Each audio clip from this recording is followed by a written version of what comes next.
Hi, and thanks for joining. This is Brian Ostrovsky, CEO of Locable, and I'm excited to talk with you today about audience development for local publishers. Now, when we talk about audience development, we're talking about how we can help you convert your print readers into web visitors, and even those web visitors into social media sharers to help you grow your reach, to help you grow your impact throughout the internet. Now, I want to start with a few foundational concepts. And most of you, especially you magazine publishers out there, have probably seen some of the stats put out by the MPA. They're 20 tweetable truths that magazines drive web search more than any other medium, which is a fantastic thing. And I don't think anyone's particularly surprised by this because we know that when you're reading print, magazines and newspapers as well, you're an engaged audience. So the question becomes, where do those readers go? I would argue that most of those readers go to Google. They go to their smartphone, they go to their computer, they take a cue from your content, but then they're gone. And that's the problem.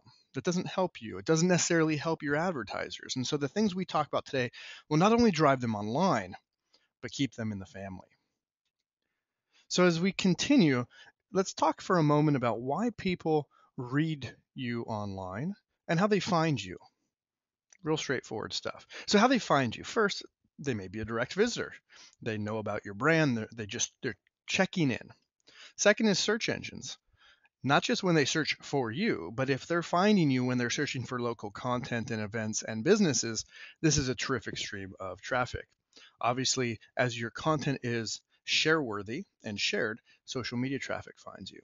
Refer a friend. I read it in this magazine. Go check out this article about Dr. So and so. Email newsletters are powerful. They're overshadowed by social media because they're less contemporary and sexy, but they're actually more valuable even than social. And then the offline calls to action. If you're a print publisher, you have a physical way to get in front of people. We're going to talk about how you can use that effectively. So why do they come and why do they engage with your brand? Well, on the left, you see a nice little graphic put together by NPR where they did a pretty detailed study of the most shared, the most viral content at the local level. And I'll summarize it to the right and say people engage with you for timely updates and information. They come to you for exclusive content and insights, but they also come for curated content. See, one of the problems we have online isn't that there's not enough information or even information overload, but something that I've heard said is filter failure. If you can provide a great local filter, there's huge value, even if you're just sharing a lot of content that may have been created elsewhere or commenting on it. Finding things to do, businesses, events, activities, and so forth are huge at the local level. Obviously, money savings and freebies and so forth. And then some people come for community pride, especially if there's positive people and things going on. And so your print publications probably already cover a lot of these. The web can extend that. So the foundation of audience development, the foundation of using your print product, we call print to web. And I'm only going to talk about the first three in this list, but happy to individually talk more. Business basics, contextual calls to action, and the in this issue approach. This is our pragmatic, systematic, refined way that we've developed for you to drive people online and incentivize them and encourage them to share to social media. So let's get started.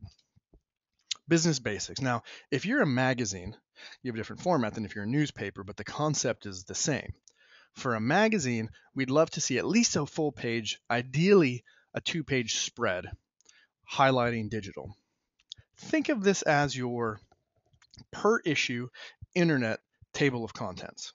Now, if you're a newspaper, you might do a ribbon on the bottom, you might be on the inside cover, something like that. But it's got to be real estate, it's got to be consistent, and it needs to be visual. So you need to tell people that I can go online and sign up for your email newsletter for deals and event notifications. I've got some online exclusives, some local spotlights. There's a number of things that you can pull in. You can create a formula. In this case, this publisher uses this formula. Every issue, content changes. The key is finding a formula that highlights your strengths and communicates this value to the reader. The first thing you want to do is to signal that your website is not merely a replication of your print product. The next thing we call contextual calls to action. Now, this is taking a reader who's read an article or a piece of content, and while they're still interested, gets presented with a call to action to engage with you. So instead of going to Google, they go to you. And so on the right, you can see 8 different calls to actions that we've created. We provide these to our publishers that we work with in our network, but these are templates and they address most of the situations. Now you'll notice it's hard to do a video in print, right? But you may very well have a video online. The key is this starts with identifying what is on your cutting room floor. What did not make it into print because there's too many pictures, there's a video, you're trying to do a contest, you got missed the deadline, whatever. The things that can't fit in print is where you start. But the key is you have to give your readers a clear, obvious, unconfusing, not very straightforward call to action. So here's what it looks like in practice. On the left, you have an article. At the end of the article, it's clearly a multi-page, you have this big, clear, obvious call to action. There is a prominent image, there is text that is concise, and there's an icon. Now, whether you use something that looks just like ours or you come up with your own, that's not so important. The important thing is to hit on those 3 basics and do it consistently. This is your chance to condition your readers. Think of back when you took psychology in college. You have Pavlov's dog. You ring the bell, you feed the dog. You ring the bell, you feed the dog. Eventually, you ring the bell and the dog starts to salivate. Here, you're ringing the bell saying, go online. And then the key is that online, you have to deliver a great experience. We'll talk more about that in a moment, but you can see in this case, it was a gallery. You've got a nice photo gallery, in this case, 21 images, and it completes that experience. So how do I get people from print who are now motivated to go online? How do I physically connect them with the content that they're looking for? Well, we've all seen the QR code. Technically, it works. It works in a great way. Practically, it's a little less than optimal. You can put the full URL, but for search engine optimization reasons, it's a lot of characters. And even if you do a short code, it's still not ideal. So here is the drop dead simple solution.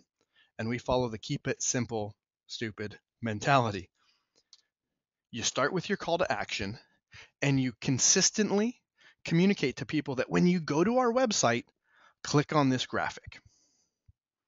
When you go to our website and you're looking for this gallery, click on this graphic. And that will take them to where they need to go.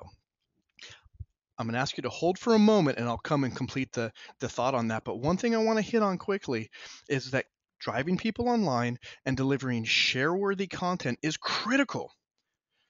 You already knew getting traffic and engagement is important, but see, Facebook is changing. The number of people that you reach when you post to Facebook is going down, specifically if you are a page. Now, in October, you could see you would reach 12%, and in February, you're down to 6%. Word out of Facebook is they're going to 1 to 2%. So what does this mean? If you have 1,000 likes and you post to Facebook, your average post will reach 10 to 20 people.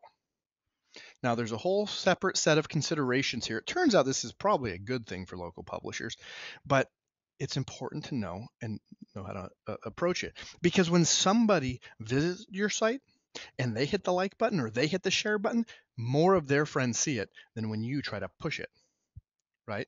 It's a friendly referral is more powerful than from a business on Facebook. And Facebook's not being evil. The simple fact is the average person on Facebook sees 300 posts a day, which is actually a shockingly high number. But they're pushed 1,500 posts a day. So for those of you who like to do the math, that means 1 out of 5 posts reach their goal. 4 out of 5 do not. So the best way to get it out there is have great content, get people to share it, and to have them tell their friends about you rather than you telling them about you and your content. Okay, so how do we get them to actually do this? So you've got them in print, you've got them excited about your content, they go online, and you need to implement what we call the in this issue approach. Now, the example I'm going to show you uses our technology. It's not required. You can do this in other technology. I'm going to show you the fundamentals. The first is post your content. Easy enough. If you've got a photo gallery, post it. It's an article. If you're talking about an event, post it. It's in your calendar. If you're talking about a business, make sure it's in the directory. Whatever it is, post your content, do it in a way that looks good, that it's easy to navigate. Make sure that it's shareable. You can't see it here. We just took a screenshot, but make sure that everything is socially shareable. We use an integration with Add This. It's very easy, very easy. The next thing, you create an article that we refer to as the In This Issue article. Now, Local Laban does a great job here, and I'm going to take a minute to highlight this. The first is, it's a special type of article, not technically, but practically. Introduces it. Think of it as combining your publisher letter.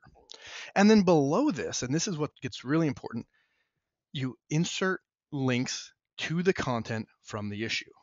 This connects the dots on that table of contents. I can come here, and there's more than 3, but again, we did a screenshot. Here are 3 articles that our readers will be looking for related to this issue. Now, in our system, we have a really nice tool to drop it in. You can do copy and paste and other things in other systems. So build this out. What you may not realize is this has incredible search engine value on top of the pure value of discovery and sharing. You can even embed your digital edition. Let me say that again. You can even embed your digital edition. Now, I'm not going to argue for or against digital editions on this call. But if you are using a digital edition and it is on your home page in a readable format, or it links out to a third party like Issue, you're doing it wrong. Embed it here. When you want to promote your digital edition, you share this article. They can read it on this page with Issue and many other providers. So this is critically important. It will single-handedly drive page views. When people want to share your digital edition, they'll share this page. But see, here's the thing. Whether they come from a share or they come from print, they might come to read your digital edition, but they click on a link because I want to see more pictures from the photo gallery. I want to enter the contest or watch the video. And now they're discovering other content. So you're giving people an opportunity to discover content, and that's critical. Now, it's not enough to have this article. You have to funnel people there. So on your homepage, you should have this article. That graphic, if I go back, remember I said from print, click on this graphic, should be prominent on your homepage. In our case, we recommend putting it in the sidebar. And every time you have a new issue, you simply update the graphic and link it to the new In This Issue article. But the key is it's prominent, it's in your face, you can't miss it. And once someone sees it once, they have been trained. And next issue, you follow the same process. There's one other benefit. This makes creating archives for each issue incredibly simple. Because every time you create a new In This Issue piece of content, you can add it to your archives and you're done. And people can easily browse through your archives, discover old content, and you'll notice you've created a network on your own website. Each issue has a dozen or so articles. They're linked to from In This Issue. You have a dozen or dozens or hundreds of issues they're linked to on the archives, and you create the standard process. What you're doing is you're creating one place for all related content, and you're presenting it in a way that makes sense within the context of your print issue. Whew. Big topic. You may want to watch this more than once. You're going to want to make sure that whatever publishing platform you're using makes this easy. If this is not easy, you won't do it. But let me say, if it's not easy, that's a problem that has to be solved. Now, I want to highlight one other thing real quickly. When you go out on a sales call and you hand an advertiser, a prospective advertiser, your media kit, your rate card, your publication, what do they go to first? My money is they start leafing through your publication. They see their friends. They see the place that they go to eat. They see their kids' school. When you are doing our approach to audience development, you make selling digital easier. Because see, most people don't understand why a reader would go to your website. And you communicating your traffic, you communicating anything technical to them does not solve this fundamental disconnect. But if I can flip through your publication and I can see your business basics page and your contextual calls to action, I can understand that the readers that you have in print are the readers that go to your website online, and I want my brand to be there. This is part of your long-term sales efforts, and it makes selling digital incredibly, incredibly easy. Now, I'll highlight one other thing. Only at the local level are your readers and your advertisers one and the same. Think of how many people call you because they picked up your print publication and said, I want to be here too. This is exponentially more true online because online they can engage. When you're doing the right things online, they're commenting, they're posting events, they have a directory listing, they're doing things to promote their business. And you, as the owner of that site, have visibility and access to this information, which is actionable. You literally can get businesses to come to you. If you're not seeing how this is working, how this can set up, we'll talk about it separately outside the scope of this call. Now, a little bit about content. So beyond the cutting room floor, what else can we do? I've got a small staff. I'm really busy. How do I make my web presence more vibrant with a few hours a week? First thing is, local content ecosystem is not exclusively about articles. It's about business information. It's about events. It's about the interconnection of these. If you write an article about a business, you better well link to that business's listing in your directory. If there's an event, it better well link to the venue and vice versa. And if you're not using what we call a thoughtful application of user-generated content, comments, event posting, etc., you are missing out. A clenched fist can't be filled up with cash. If you are clenching your web presence and you want to own and control everything, that's far, far worse for your business and your community than influencing those things. And don't mistake some user-generated content with the inmates running the asylum. With that in mind, here are a few things. You've got events. You want to highlight events. You can highlight featured events, great local events and activities that are more prominent. This is fully monetizable. By the way, there's text here. If you want to read it, you can pause the video. I'm going to go quickly. Local guides. The thing about local is there's a lot of editorial to be had, but little provided. What I mean is it's easy to find business information. Do they exist? What are their hours? But it's hard to find more relevant context. In this case, where can I find a list of places that kids eat free? Now you notice in this guide, it should link out to those listings in the directory and maybe to some articles about the businesses. Again, they can be sponsored. Do contests, all sorts of contests, reader's choice, 5-star customer reviews. That's one that we've got highlighted here. There's lots of ways to get the community involved and also to incentivize people and businesses to promote your website in the process. Again, when someone has liked to Facebook, not only do they reach their friends, but it helps improve your ranking in Google. Look at running things like Mother's Day contests, Father's Day contests, 4th of July. There's always an opportunity to engage your community and do it in a way that local businesses want to be involved. This isn't a banner ad, or at least not exclusively a banner ad. It's something special. And look at sponsored columnists. You know, lost dog articles go viral like clockwork because people want to help find the owner. Why not have an SPCA column sponsored by the pet store? All of a sudden, you're getting content, you're driving revenue, it's working together, and it's not a lot of effort. Finally, this is something one of our publishers did in Ohio, got health inspection reports from restaurants, posted on a single article, by the way, publicly accessible, freely reusable reports, linked out to the article, linked out to the directory listing, published and shared. What you see here is 4,400 shares for a single article. We know from Google Analytics it had well over 30,000 views. The community is under 50,000 people.